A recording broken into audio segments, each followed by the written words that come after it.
Hello guys, எல்லாரும் எப்படி இருக்கீங்க? இப்போ நம்ம பொலிட்டிஷியன் தக்லை பார்ட் 9 தான் பார்க்க போறோம். இந்த வீடியோவையும் ஃபன்னா மட்டும் பாருங்க, எதையும் சீரியஸா எடுத்துக்காதீங்க. இந்த வீடியோல ஒரு சில இன்ட்ரெஸ்டிங்கான பொலிட்டிக்கல் சண்டைகளை பார்க்க போறோம். இந்த வீடியோ லைக் பண்ணிட்டு பாருங்க. நம்ம வீடியோ போடுற அளவுக்கு நீங்க லைக் பண்ணா மட்டும் தான் நம்ம எல்லா சப்ஸ்கிரைபர்ஸ்க்கு வீடியோ போய் சேரும். ஓகே, பொலிட்டிஷியன் தக்லை பார்ட் 9 பார்க்கலாமா? நான் உங்க ஜேடி, நீங்க பார்த்துட்டு இருக்கிறது தம்பி இருக்கியா?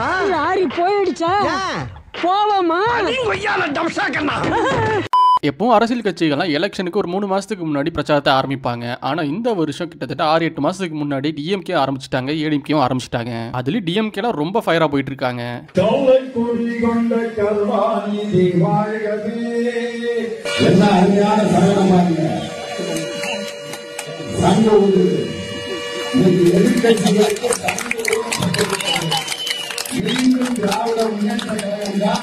ஆட்சிக்கு வருகிறது.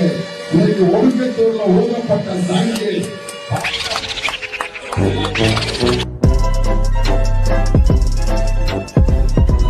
கலைஞர் ஆட்சிக்கு வந்தார், உலகத்திற்கு என்ன செய்தோம்? இன்றைக்கு இருக்கிற நம்முடைய முதலமைச்சர் ஆட்சிக்கு வந்தாரு, செம்மொழியை கொண்டு வந்தது கலைஞர். ஆனால் செம்மொழியை கொண்டு வந்தது கலைஞர்.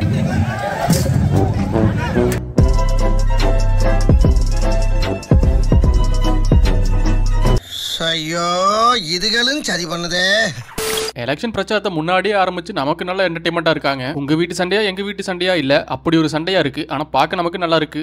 எதிர்கட்சி தலைவர் திரு எடப்பாடி பழனிசாமி அவரை நீங்க தொலைக்காட்சியில பாத்திருப்பீங்க. அவரு அவங்க கட்சி தலைவர் யாருன்னே மறந்துட்டாரு. திரு எம்ஜிஆர் உடைய முகமே அவருக்கு மறந்துருச்சு.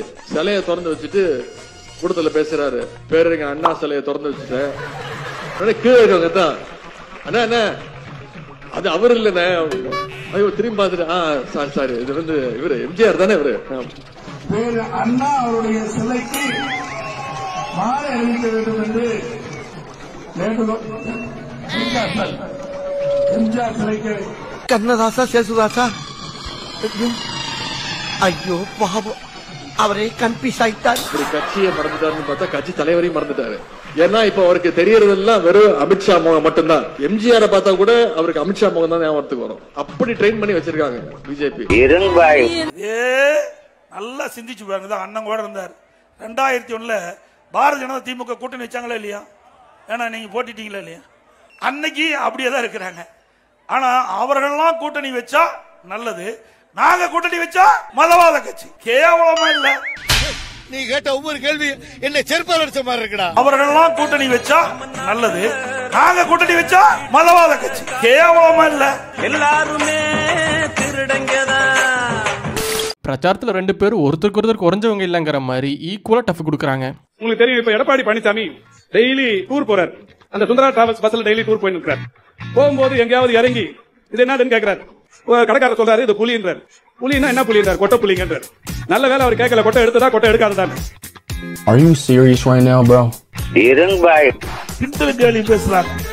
யாரு இந்த அமைச்சர்? யார் அந்த சார்? அண்ணா திமுக ஆட்சிக்கு வந்த பிறகு இந்த சாரு எப்படி புலியிலிருந்து புளியங்கொட்டையை எடுக்க போற விவரத்தை சொல்றேன். சொந்த காசுல சூனிய வச்சுக்கிறவாங்கன்னு சொல்லுவாங்க. அது இதுதானா? புரிஞ்சவங்க புரிஞ்சுக்கவங்க, புரியாதவங்க புரியவங்க தெரிஞ்சுக்க. நான் கையை அற்புதமாக நீட்டுகிறேன். என் விரல் ஆடுகிறதா? இப்படிலாம் பேசலாமா? இப்படிலாம் ஒரு தலைவர் பேசலாமா? நான் பேச மாட்டேன். ஆனா அவர் பேசினா நான் பதில் சொல்லுவேன். நான் சொல்லட்டுமா? யாருக்கு முட்டி அதிகமா தேர்ந்திருக்குன்னு பாப்போமா?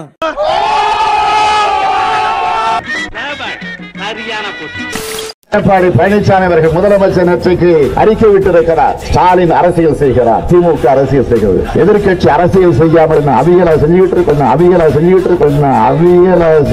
இருக்கு. ஸ்டாலின் பேசுறாரு, கரூர்ல நடந்த சம்பவத்தை அங்க அரசியல் செய்யறாங்க. நாங்க என்ன அவியலா செய்வாங்க? எல்லாம் அரசியல் தான் செய்ய முடியும்.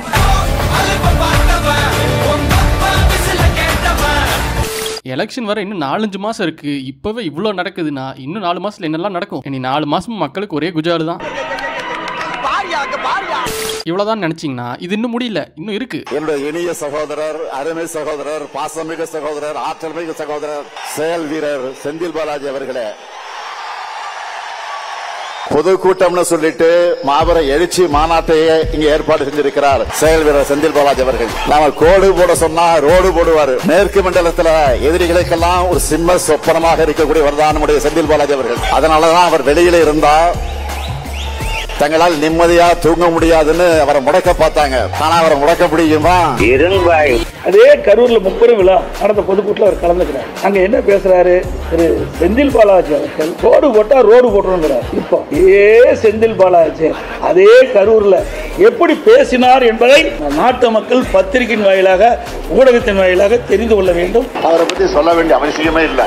இந்த மாவட்டத்தில் ஒருத்தர் இருந்தார், அமைச்சர் செந்தில் பாலாஜி. ஏற்கனவே 15 முறை அமைச்சரவை மாத்தினப்போ இவரை மட்டும் மாத்த மாட்டாங்க. அந்த அளவுக்கு ஒரு முக்கியத்துவமான அமைச்சராக இருந்தார். ஜெயலலிதாவுக்கு நெருக்கமாக, அதைவிட சசிகலாவுக்கு நெருக்கமாக, அதைவிட இளவரசுக்கு மிக மிக நெருக்கமாக இருந்தவர் செந்தில் பாலாஜி. அந்த செந்தில் பாலாஜி அமைச்சரவை 15 முறை ஏற்கனவே மாத்தி அமைச்சாங்க. அப்பெல்லாம் அவரை மாத்தல, சீனியர் அமைச்சர் எல்லாம் மாத்தினாங்க. ஆனா இந்த ஜூனியர் அமைச்சரை மாத்திரம் மாத்தல. இடையில அந்த அம்மா ஜெயிலுக்கு போனப்போ யாரை முதலமைச்சராக தேர்ந்தெடுக்கலாம்னு சொல்றப்போ அந்த பட்டியலில் இவர் இருந்தாருங்க. இவர் கெட்ட கேடு செந்தில் பாலாஜி பேர் இருந்துச்சுங்க. அப்போ இதான் வேடிக்கை. அவர் மட்டும் இல்ல, ஒட்டுமொத்தமாக பாலாஜியினுடைய தம்பி இந்த கரூர் மாவட்டத்தை தன்னுடைய கட்டுப்பாட்டில் வச்சிருக்கிறாரு. கட்டுப்பாடுனா கொள்ளையடிக்கிறதுல, ஊழல் செய்யறதுல, லஞ்சம் வாங்குறதுல அந்த கட்டுப்பாட்டில் வச்சிருக்கிறாரு. ஆள் கடத்தல், நில அபகரிப்பு புகார்கள் எல்லாம் இன்னைக்கு நீதிமன்றத்தில் இருக்கு. அது மாதிரி நிறைய இருக்குது. இப்படிப்பட்டவரை யார் சொன்னது? இன்றைய முதலமைச்சர் ஸ்டாலின் இருந்த பொழுது சொன்ன கருத்து. இப்ப அதுக்குள்ளேயே புனிதமாயிட்டாரா? இப்ப எத்தனை வழக்கு அவர் மீது, எவ்வளவு பிரச்சனை? நாம சொல்லல, ஸ்டாலின் அவர்கள் சொன்ன கருத்து. நீங்க எல்லா பத்திரிகைகள் வந்து ஊடகத்தில் வந்திருக்கு. நினைவூட்டத்தான் இதை நான் கொண்டாடுறேன்.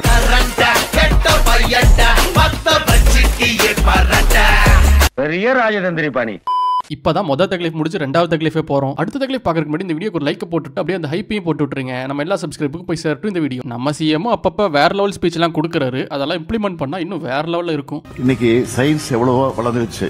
உங்களுக்கு தேவையான அறிவை பெற நிறைய ஆப்ஷன்ஸ் இருக்கு. அதுல இப்போ ஏஐயோட வளர்ச்சி புது புரட்சியை உண்டாக்கிட்டு இருக்கு. அதுக்காக எல்லாத்துக்கும் ஏஐ இருக்கு, நாம எதுக்குன்னு படிக்கணும்னு நினைச்சிடாதீங்க. எந்த கண்டுபிடிப்பையும் நீங்க உங்க வளர்ச்சிக்காகத்தான் பயன்படுத்தி இருக்கணுமே தவிர அது உங்களுடைய சிந்தனையை சிதைக்க அனுமதிக்க கூடாது. பொழுதுபோக்கு வாழ்க்கையின் ஒரு அங்கம் தான், அதுவே வாழ்க்கை இல்ல.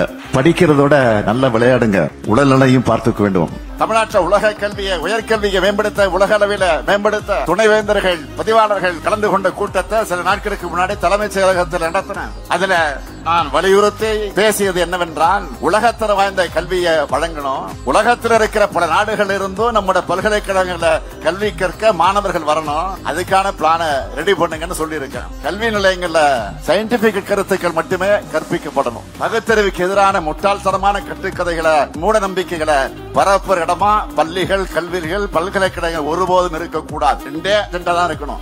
சயின்டிபிக் அப்ரோச், இன்னொன்று சோசியல் ஜஸ்டிஸ். இதை கத்துத்தர இடமா தான் கல்விக்கூடம் இருக்கணும். இதுக்கு மாறான நிகழ்ச்சிகளை நடத்துகிறதோ, இதுக்கு எதிராக பேசுறவங்களை கெஸ்டா கூப்பிடுறத நடந்தா இந்த அரசோட ரியாக்ஷன் கடுமையா இருக்கும்.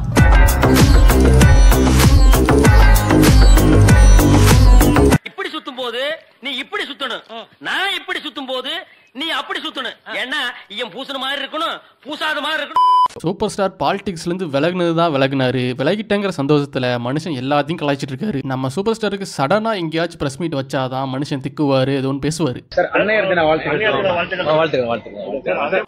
இந்த போர் வந்து கைவிடப்பட்டிருக்கு. அது குறித்து உங்களோட எங்கே கைவிடப்பட்டது? எப்போ? நாகார்ஜுனாவா? இதுவே ஒரு ஸ்டேஜை போட்டு கொடுத்து பேசுங்கன்னா மனுஷன் ப்ரிப்பேர் பண்ணிட்டு வந்து செம்மையா போய்க்கிறாரு. சிஎம் புரட்சி தலைவர்கள் சொல்லி கூட அவர் வார்த்தை கேட்காத ஒரு ஆள் தமிழ்நாட்டில் இருக்காருன்னு சொன்னா அது சோ ராமசுவாமி அவர்கள் தான். ஏன்னா அப்படின்னு கதை கரெக்டா பண்ணல அவரு. வெக்கமா இல்ல? ஐஸ்வர்யா ஹீரோயின், ஹீரோ கோல் என்ன சாப்பிடுறீங்க? நல்ல காஃபி இருந்தா சாப்பிடுங்க. 10 வாட்டி வந்து காஃபி சாப்பிட்டு நல்லா எல்லாமே யூ ஃபீல் அப்படின்னா என்ன ஃபீல்? எனக்கு வந்து என்னடா இது பேசவே மாட்டாங்க அப்படின்னு சொல்லிட்டு நான் ஒரு வாட்டி பேச்சு கொடுத்தேன். பேச்சு நிறுத்தவே இல்லை. படங்களை விட கமலஹாசன் படங்களுக்கு நல்ல புக்கு போட்டு வெஜிடேரியன் சொல்ல பார்த்தா பாவமா இருக்கு. இப்ப ஏதோ பண்ணிக்கல, ஏதோ வரணும் பணம் வரணும்னு சொல்லி அது வருது இல்ல. கொஞ்ச நாளைக்கு முன்னாடி டிஎம்கே நடத்தின ஒரு விழாக்கே போய் அங்கிருந்த எம்பி எம்எல்ஏகள் எல்லாம் ஓல்டு ஸ்டூடெண்ட் சொல்லி கலாய்ச்சிருப்பாரு. அது எப்படி மக்களால் பார்க்கப்பட்டதுன்னா, சூப்பர் ஸ்டார் மறைமுகமா ஓல்டு ஸ்டூடெண்ட்ல ரிட்டையர் ஆயிருங்கன்னு சொன்ன மாதிரி பெரிய ஒரு பிரச்சனையா மாறிச்சு. துரைமுருகன்லாம் பயங்கரமா திருப்பி கலாய்ச்சிருப்பாரு. அதை நம்ம ஒரு தக்கா வேற பார்த்தோம். இப்ப டிஎம்கே சார்பில் ஒரு புத்தக வெளியீட்டுலாக்கு சூப்பர் ஸ்டார் வந்திருப்பாரு. அப்ப பேசுனதை திருப்பி பேசுவாரு. அதுக்கு எது விளக்கம் கொடுத்து இதை முடிச்சு வைப்பாருன்னு பார்த்தா முடிச்சு வச்சிட்டாரு. ஆனா எப்படி முடிச்சு வச்சாரு நீங்களே பாருங்க. நியூ ஸ்டூடெண்ட்ஸுக்கு வந்து ப்ராப்ளமே கிடையாது, ஈஸியா வந்து சமாளிச்சு. பழைய ஸ்டூடெண்ட்ஸ் இருக்க பாருங்க, அவங்கள சமாளிக்கிறது சாதாரண விஷயம் இல்லை. இங்க ஏகப்பட்ட பழைய ஸ்டூடெண்ட்ஸ் கிளாஸை விட்டு போக மாட்டோம்னு உட்காந்துருக்கேன். துரைமுருகன் சொல்லி ஒருத்தர் இருக்காரு, கலைஞர் கண்ணிலேயே மருளிட்டு ஆட்டினவர் அவர். எப்படி ஆஃப் பண்றோம் பாரு. பல மாதங்கள் முன்னாலே வந்து இதே கலைவாணரும் இங்கேயே வந்துட்டு நான் வந்து அப்படியே பேசும்போது எல்லாமே நண்பர்கள் தானே, பேசும்போது இந்த மாதிரி வந்து ஓல்டு ஸ்டூடெண்ட்ஸ் எல்லாம் சமாளிக்கிறது ரொம்ப கஷ்டம், அது வந்து ரொம்ப கஷ்டம், அதெல்லாம் வந்து அது ஸ்கூல் விட்டு கிளாஸ் விட்டு போக மாட்டாங்க அப்படின்னு சொல்லிட்டு அதுக்கப்புறம் நான் வந்து சொன்னது இது பண்ணியிருந்தேன். நான் அப்படி இருந்தால் கூட ஓல்டுன்னு சொன்னால் அந்த எக்ஸ்பீரியன்ஸு ஓல்டு பீப்புள் அவங்கெல்லாம் தூண்கள், அவங்கெல்லாம் ஃபவுண்டேஷன். அந்த மாதிரி எக்ஸ்பீரியன்ஸ் ஓல்டு திஸ்டிங் இல்லைன்னு சொன்னால் எந்த இயக்கமும் எந்த பாட்டையும் வந்து அவ்வளோ திஸ்டிங் தேராது. அது தூண்கள் மட்டும் இல்லை, சிகரம் கூட. அந்த மாதிரி சொல்லணும் சொல்லி இது பண்ணிட்டு அந்த எல்லா சிரிப்பு இதில் வந்து அதை மறந்துட்டேன்.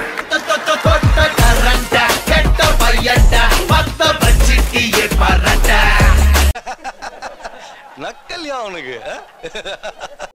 கரூர் ஆக்சிடென்ட் நடந்துருச்சு, இனி இது திரும்ப நடக்காம பாத்துக்கணும். இதுல யார் மேல தப்புங்கிறதுல இப்ப நம்ம பேச வேண்டாம். அதெல்லாம் விசாரணைக்குழு உண்மையை வெளியே கொண்டு வருவாங்கன்னு நம்புவோம். தளபதி மேல வைக்கிற நிறைய விமர்சனங்கள்ல முக்கியமான ஒரு விமர்சனம்னா, தளபதி அவர் ரசிகர்களை அரசியல் வயப்படுத்தணும். அரசியல் வயப்படுத்திட்டாலே எதிர்காலத்துல இந்த மாதிரி பிரச்சனையோ இல்ல வேற வகையில ஒரு பிரச்சனையோ தொண்டர்களை கையாளுற அளவுக்கு அரசியல் வயப்பட்டுருவாங்க. இதுல இன்னொரு அட்வான்டேஜ் என்ன, தளபதி தொண்டர்களை அரசியல் வயப்படுத்திட்டாலே தமிழ்நாட்டுல ஒரு பெரிய பாப்புலேஷனை அரசியல் தெளிவா கொண்டு வந்துடலாம். இதை தளபதி பண்ணுவாருன்னு நம்புவோம். தொண்டர்களை அரசியல் வயப்படுத்தல தற்குறிசா இருக்காங்கன்னு இந்த குற்றச்சாட்டை வைக்கிற கட்சி அவங்க தொண்டர்களை அரசியல் வயப்படுத்திட்டு இந்த குற்றச்சாட்டை வச்சாங்கன்னா இதை ஏத்துக்கலாம். ஆனா அவங்களே பண்ணாம இந்த குற்றச்சாட்டை இப்ப வச்சிட்டு இருக்காங்க. ஆனா புதுசா இப்ப சில முழக்கங்கள் எனக்கு தெரிஞ்சு உலக வரலாற்றிலேயே இந்த மாதிரி கூட்டங்கள்ல இப்ப புதுசா சில முழக்கங்கள் தமிழ்நாட்டுக்குள்ள ஒரு கட்சி அறிமுகப்படுத்திருக்கு. அந்த முழக்கம் என்னன்னாக்கா, ஏறாத மரத்துல ஏறாத, இறங்கு இறங்கு, கரண்ட் கம்பி போகுது அங்க போகாத, மரத்தை குத்தாத,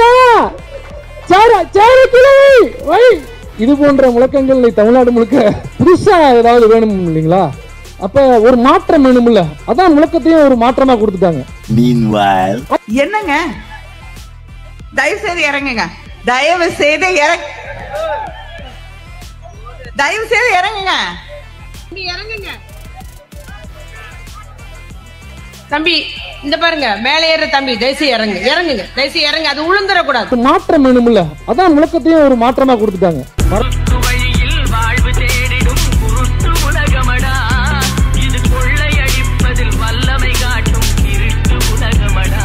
ஐயா மணிவண்ணன் நடிச்ச படங்கள்லாம் பயங்கரமா இருக்கோ இல்லையோ, அந்த படத்துல அவர் பேசியிருக்க அரசியல் பயங்கரமா இருக்குது. என்னுடைய ஏரியாவில் வந்து ஐயோடைய வெயிட் ஆக்கிரமிச்சு அழுமன்றவன் நான்ஸ்டான்ஸ், வெளியவாடா ஆக்கிரமிச்சு அழுமன்றவன் நான்ஸ்டான்ஸ், வெளியவாடா. காவேரி பிரச்சனையே அங்கங்க எல்லாரும் நிறைய படங்களை தொட்டு போயிருந்தாலும் இவர் அப்பவே வேற லெவல்ல பண்ணிருக்காரு. பெங்களூருக்கு வரும்போதே தெரியும் எனக்கு இங்க தவிச்சு வாய்க்கு தண்ணி கிடைக்காதுன்னு, அதனால வரும்போதே கையோட எடுத்து வந்துடுறது. இதுக்கு தேங்க்ஸ் சொல்றேன். இந்த பாரு, தாய்ப்பால் இல்லாம தவிக்கிற குழந்தை ஒண்ணுதான், தண்ணி இல்லாம வாடுற பயிர் ஒண்ணுதான். இது சில பேருக்கு புரிய மாட்டேங்குது, தண்ணி தர மாட்டேங்குது.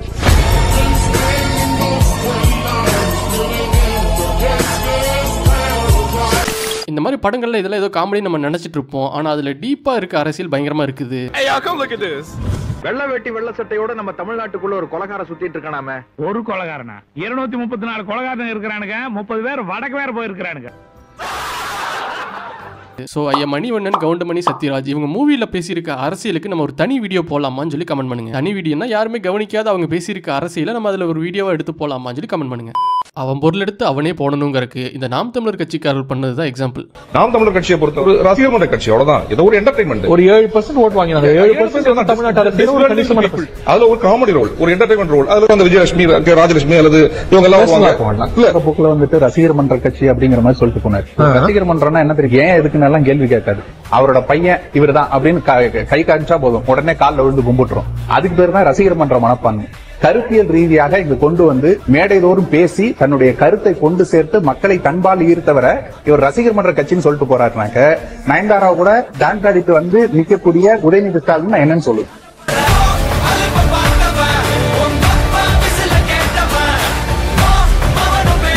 வர்றவன் பொருளையே எடுத்து அவனை போடணும்டா. இந்த பொலிட்டிஷியன் தக்லைஃப் இன்னும் நிறைய இருக்கு. ஆனா வீடியோ இப்பவுமே ரொம்ப பெருசா போயிட்டு இருக்கு. அதனால இதோட முடிச்சுக்கிறேன். அடுத்தது பார்ட் 10ல பார்க்கலாம். இப்படி வீடியோ பெருசா போனாலும் பரவாயில்லையா, இல்ல எப்பவும் போல பழைய வீடியோ நம்ம 10 நிமிஷத்துக்குள்ளே போடலாமா என்னன்னு சொல்லி கமெண்ட் பண்ணுங்க. இந்த வீடியோக்கு மறக்காம ஒரு லைக் போட்டுருங்க. ஓகே மக்களே, அடுத்த வீடியோல பார்க்கலாம். வரட்டா. ஒரு துண்டையும் தோடுல மாட்டிக்கிறான், ஓட்டுகள் போட்டுட கேட்டுக்கிறான், அதை போட்டதும் புத்திய மாத்திக்கிறான்.